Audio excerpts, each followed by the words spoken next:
Bugün sizinlə birlikdə bu əfsanəvi kitabdan ponçik reseptini sınaqdan keçirirəm. Görək dadı necə alınır. İlıq süddə mayanı həll edib 10-15 dəqiqə gözlədirəm.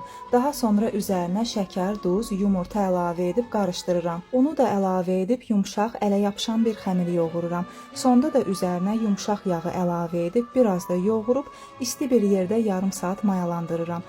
Daha sonra xəmiri biraz yoğurub hissələrə ayırıram. Kitabda yazılıb ki 20 kündəyə bölün, amma onda ponçiklər çox balaca alınacaq, ona görə də mən 12 kündəyə böldüm. Kündələri masanın üzərində 5 dəqiqə gözlətdim, daha sonra içlikdən əlavə edib yaxşı-yaxşı kənarlarını birləşdirdim.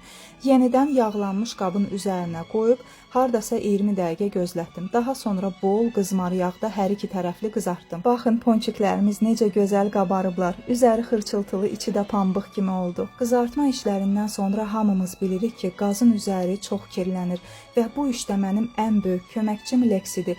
Ən çətin yağ ləkələrini belə anında yox edir və qazın üzərini par-par parıldadır. Mətbəxdə təmizliyi qorumaq bu qədər asandır.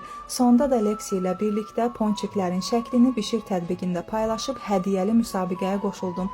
Siz də qoşulub qalib ola bilərsiniz. Hər kəsə uğurlar.